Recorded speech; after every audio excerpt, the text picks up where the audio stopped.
De acordo com o Crime Stoppers Sul da Austrália, apenas neste estado, cerca de 10% dos homicídios permanecem sem solução a cada ano.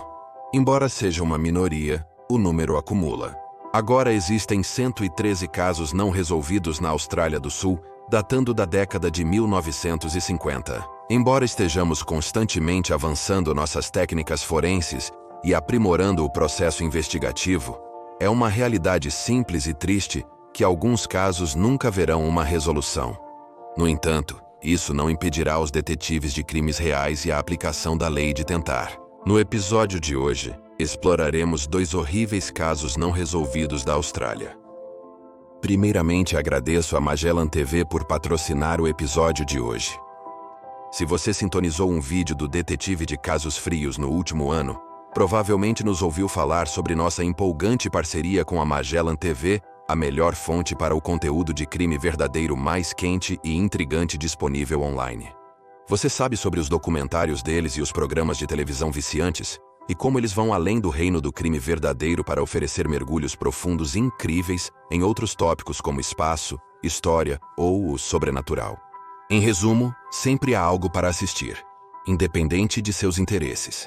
Esta semana, estamos destacando o documentário A Cratera, uma verdadeira história do Vietnã. Uma imagem de 57 minutos nos levando para dentro da mente de um ex-recruta australiano que serviu na Guerra do Vietnã. O show não se concentra simplesmente no terror da guerra, no entanto, mas nos leva através da escuridão oculta que veio com a escavação de valas comuns para os soldados norte-vietnamitas. Eles fazem um trabalho difícil, equilibrando temas de história, horror e o impacto que o conflito mortal tem na saúde mental, contando uma história intrigante enquanto trazem humanidade para aqueles que foram vítimas de destruição, independentemente do lado em que estavam. Respeita os sujeitos da tragédia, exatamente como nós curamos nossos próprios vídeos aqui no Detetive de Casos Antigos. A Cratera, uma verdadeira história do Vietnã, também é um lançamento recente, parte das 15 a 20 horas de conteúdo totalmente novo que a Magellan TV adiciona à sua biblioteca toda semana, sempre deixando os fãs de crimes reais e outros tópicos relevantes com algo novo para maratonar e aproveitar. Use o link na descrição para acessar um mês de teste gratuito e mergulhe na aventura impressionante de A Cratera, uma verdadeira história do Vietnã e outros documentários de primeira linha na Magellan TV. E agora vamos mergulhar nos mistérios de hoje.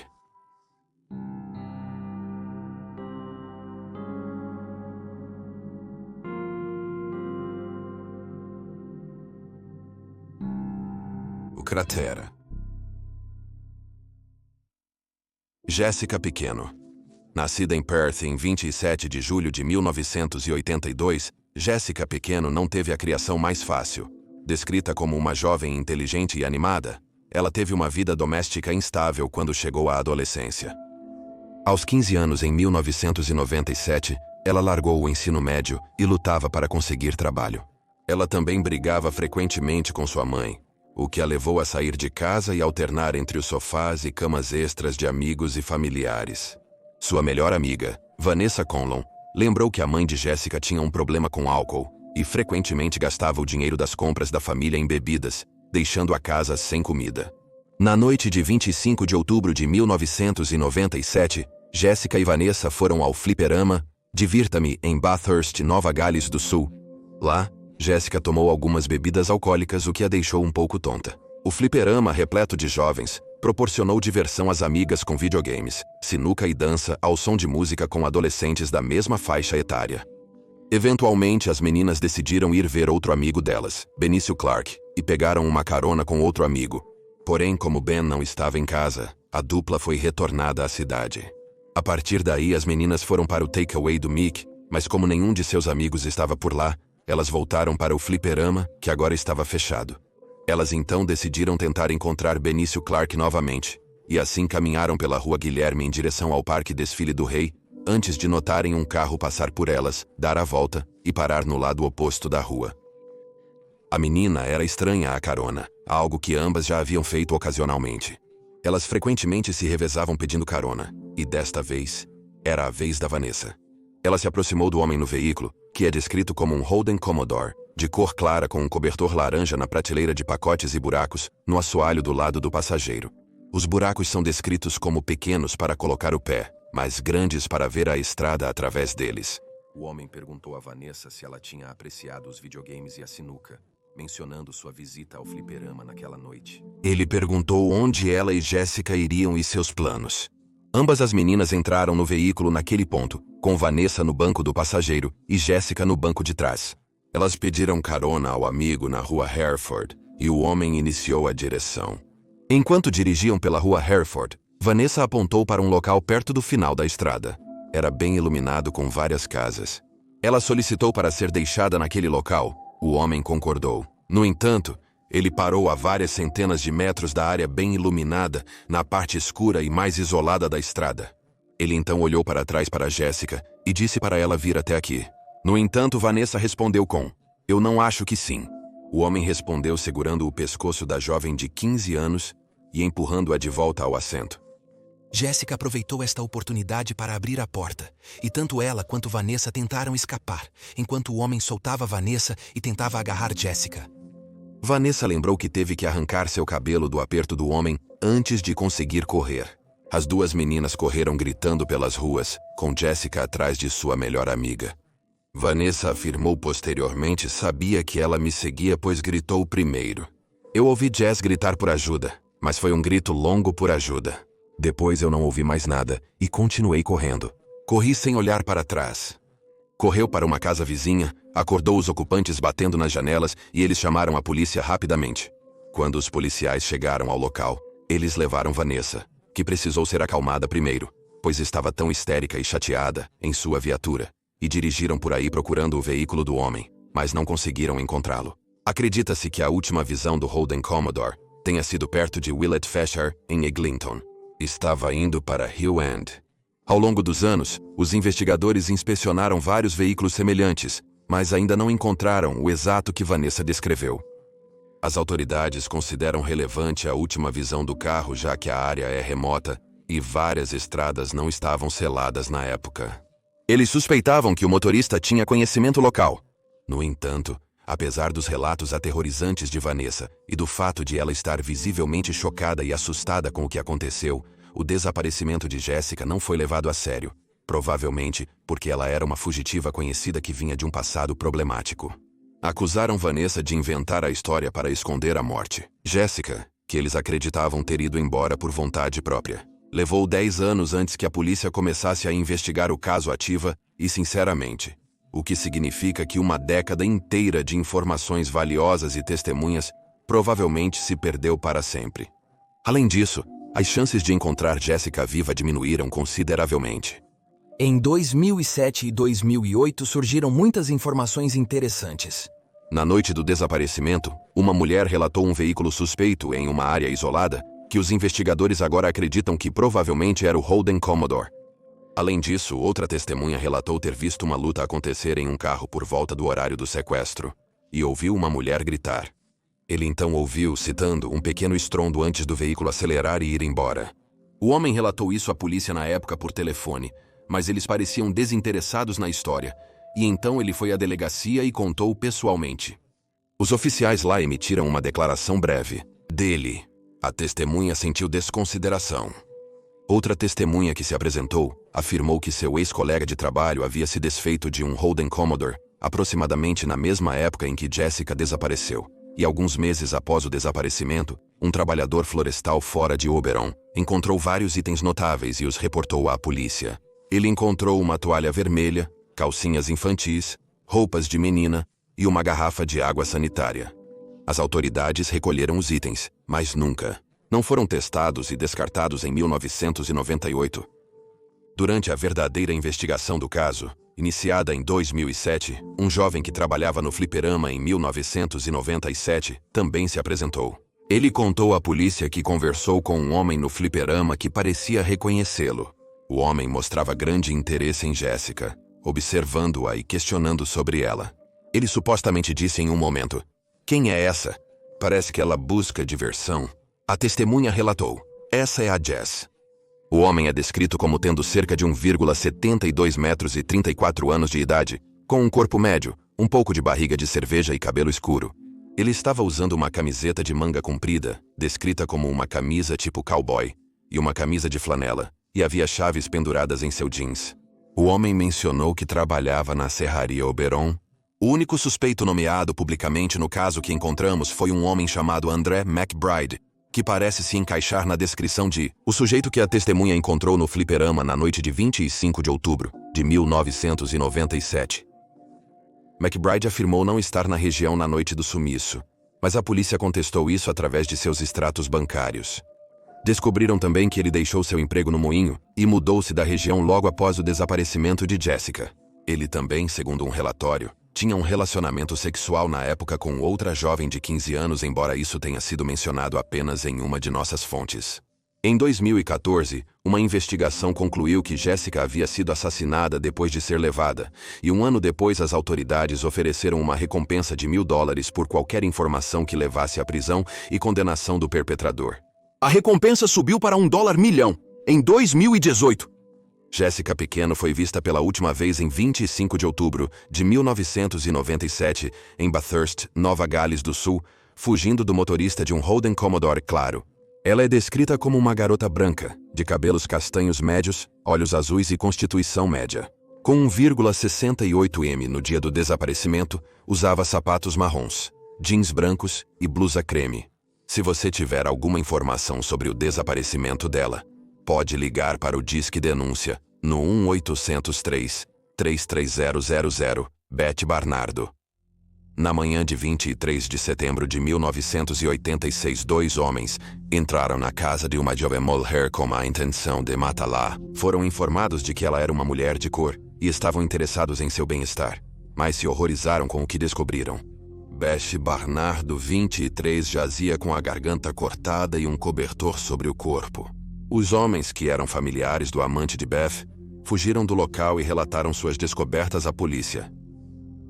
Os investigadores que chegaram ao local pouco depois não estavam preparados para o banho de sangue que descobriram dentro da casa, que pertencia aos pais de Beth, e estava localizada na ilha Phillip, na costa sul da Austrália. Beth Barnardo foi encontrada no local com bitucas de cigarro e uma faca, que não correspondia às feridas em seu corpo. Toalhas manchadas de sangue cercavam a pia do banheiro. Sob o cobertor jogado sobre o corpo, a polícia encontrou o camisolão de Beth empurrado até o pescoço, e seu corpo brutalmente esfaqueado e cortado inúmeras vezes. Havia estranhos cortes duplos em sua roupa. Suas mãos e braços apresentavam feridas defensivas, mas o mais arrepiante de tudo, uma grande letra A havia sido cortada em seu peito. Este detalhe levou ao assassinato de Beth ser apelidado de o assassinato da letra escarlate, pois acredita-se que o A, esculpido, seja uma referência ao romance de mesmo nome, escrito em 1850 por Nathaniel Hawthorne, no qual a protagonista principal dá à luz a uma criança concebida através de um caso, e como resultado, é forçada a usar um A escarlate em seu vestido. Para entender melhor essa suposta referência, no entanto, devemos nos aprofundar no vida pessoal de Beth. Aos 21 anos, Beth conheceu Fergus Cameron, de 34 anos, um rico proprietário de fazenda e acionista fundador do mundialmente famoso Grande Prêmio de Phillip Island. Fergus era casado com uma mulher chamada Viviane, com quem ele havia conhecido nos anos 70, e se mudou para a ilha pouco tempo depois. Enquanto Viviane supostamente lutava para se encaixar, Beth, ao se mudar para a área, não teve esse problema. Ela era conhecida por ser popular e benquista, e nunca foi vista como uma estranha. A comunidade da ilha Phillip era pequena, secreta e unida, e frequentemente desconfiada de estranhos. Mas Beth se encaixou facilmente com os locais e tinha vários amigos próximos na área. Beth estava trabalhando no desfile de pinguins da ilha Phillip quando conheceu Fergus, que era voluntário lá. Após 4 meses, ele a convidou para ser ajudante de fazenda para ele e sua família. Beth aceitou e, sem surpresa, se encaixou facilmente com os Camerons. Os filhos do irmão de Fergus, Donald, a chamavam de irmã. Em maio de 1985, Beth e Fergus tinham um caso amoroso. As constantes ausências de Fergus e ligações noturnas longas não foram ignoradas por Viviane, que viu seu pai deixar sua mãe por uma mulher mais jovem. Temeu que o mesmo ocorresse. Tentou aprimorar o relacionamento e reacender o interesse de Fergus pelos filhos, mas sentia seu afastamento contínuo. Na época do assassinato de Beth, no outono de 1986, seu caso com um dos indivíduos mais ricos e influentes da ilha era um segredo aberto. Então, quando o corpo da jovem de 23 anos apareceu com a letra A entalhada nele, tanto os investigadores quanto a comunidade local tinham uma forte ideia de quem poderia ter sido responsável pelo crime horrendo. Segundo Fergus, na noite do dia 22, na véspera do assassinato, sua esposa finalmente o confrontou sobre o caso. O casal discutiu, e Fergus, de 36 anos, admitiu a verdade. Em resposta, cheia de raiva, Viviane quebrou uma taça de vinho na cabeça e nas costas dele, o que cortou sua orelha no processo. Ela rapidamente levou o marido ao hospital para tratar seus ferimentos. A equipe médica do hospital relatou que o casal não parecia frio ou distante um do outro, mas parecia unido. Contudo, pareciam evasivos ao serem questionados sobre o ocorrido. Embora a equipe suspeitasse de uma disputa doméstica, foi-lhes contada uma história sobre como Fergus tropeçou e caiu através de um vidro. Depois, Fergus passou a noite na casa de sua irmã Marina. Viviane foi vista pela última vez aqui a 1h da manhã. Fergus contou aos investigadores que sua esposa abandonou o casamento, planejava voltar para Melbourne e concordou que ele ficasse com a custódia dos filhos. Viviane teve movimentos incertos naquela noite, mas às 3 da manhã ligou para Roberto, pediu para cuidar das crianças e disse que precisava ir ao hospital. Em alguns relatórios, ela afirma que teve que ir ao hospital com o marido, apesar de sabermos com certeza que o casal foi muito mais cedo naquela noite. Na manhã seguinte, Viviane ainda não havia voltado para casa, e o carro do casal, um Toyota Land Cruiser, estava desaparecido. Foi Donald quem foi alertado primeiro por Roberto, que notou que nem Fergus nem sua esposa vieram buscar as crianças, e ela tinha que ir trabalhar. Ao ouvir isso, no entanto, Donald e sua família não procuraram por Viviane, mas em vez disso, Fergus enviou ele e o marido de Marina, Ian, para verificar Beth. Quando eles relataram o corpo à polícia, Donald disse que Beth não estava bem, em vez de dizer que ela estava morta. Detetives do caso relataram que Donald agiu de forma bastante estranha. O primeiro sargento Alan McFadden disse: "Eu nunca vi um grupo de pessoas tão frias, calmas e coletadas. Você pensaria que esses caras encontram corpos diariamente." Ainda ninguém buscava por Viviane. Seu Land Cruiser foi visto pela última vez por volta das 12h30 por um vizinho fora da casa de Beth, e novamente por volta das 5h, perto da ponte San Remo. As autoridades descobriram aqui mais tarde, às 16h, destrancado, com janelas abaixadas e chaves na ignição. Dentro, os detetives encontraram muito pouco sangue, o que é o oposto do que eles esperavam. Também acharam a bolsa de Viviane, uma faca de caça e um pano ensanguentado. Em uma investigação 2 anos depois, foi provável que Viviane matou Beth em um ataque pessoal antes de cometer suicídio. No entanto, alguns investigadores sentiram que as principais evidências que tinham não se encaixavam nessa teoria. Notavelmente, uma toalha no banheiro de Beth tinha manchas de sangue de Viviane, não dela.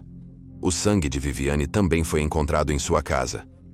Segundo Roberto, que foi buscar as crianças à noite, não havia sinal de Fergus ou Viviane ou do copo de vinho quebrado na casa dela.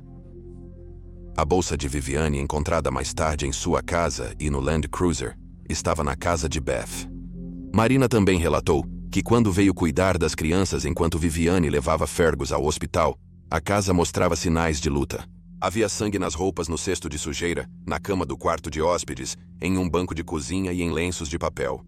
Foi descoberto depois que era de Viviane. Além disso, enquanto o DNA de Viviane foi encontrado na faca de cozinha no local, estava ausente no corpo de Beth e na área ao redor.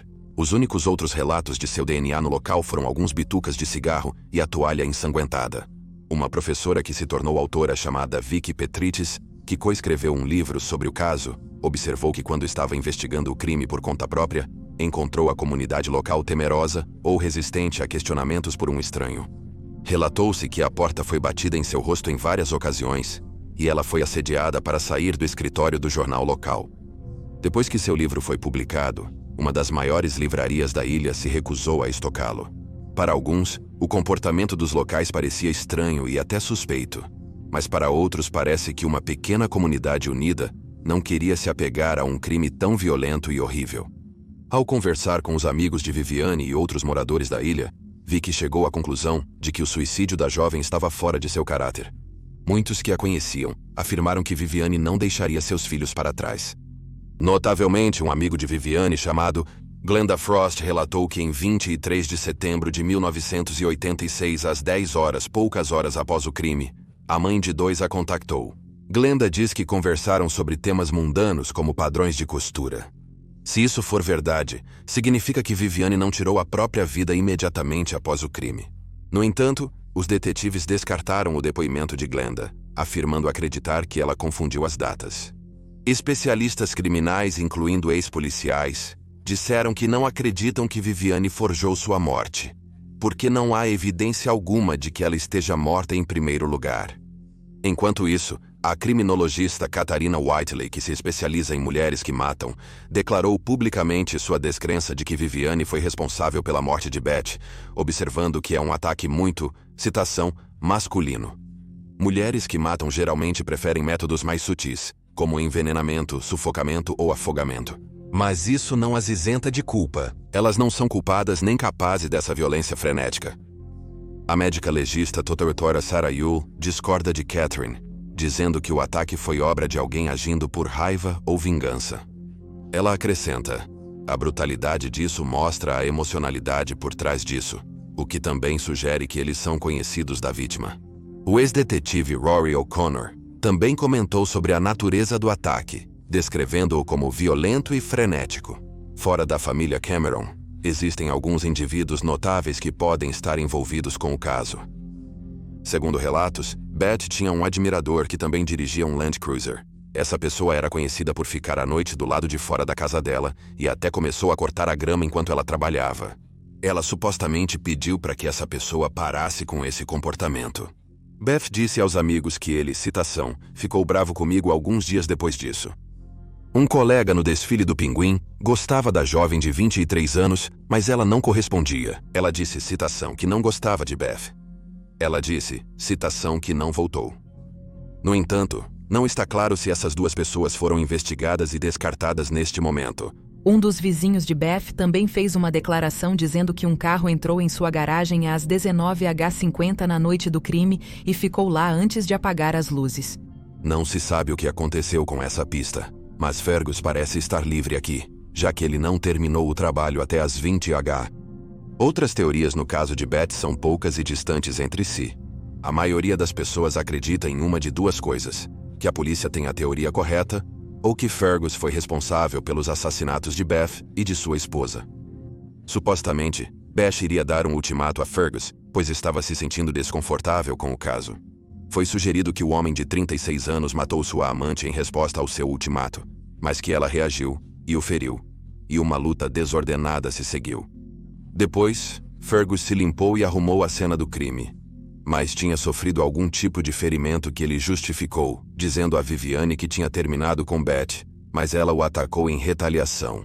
O casal foi junto ao hospital e inventou uma história sobre seus ferimentos. Durante esse tempo, Fergus e sua família criaram uma narrativa que planejavam contar à polícia. Na manhã seguinte, Viviane voltou para casa, que é possivelmente quando ela ligou para Glenda, e Fergus se juntou a ela mais tarde, e então a matou. É possível que a polícia, distraída com o corpo de Beth e o Land Cruiser reaparecido, não tenha investigado prontamente a fazenda dos Camerons, permitindo que se desfizessem do corpo de Viviane. No entanto, isso é tudo especulação neste momento. De acordo com a polícia vitoriana, o caso ainda está aberto e ativo. Se você tiver alguma informação sobre o assassinato de Beth ou o desaparecimento de Viviane Cameron, você pode entrar em contato com o Disque Denúncia Vitória no 1-800-333-000. E aí estão os fatos. Por favor, deixe um comentário com seus próprios pensamentos e especulações. E lembre-se de curtir este vídeo e se inscrever para apoiar o canal. Obrigado por assistir. Fique alerta, fique seguro e nos vemos na próxima vez.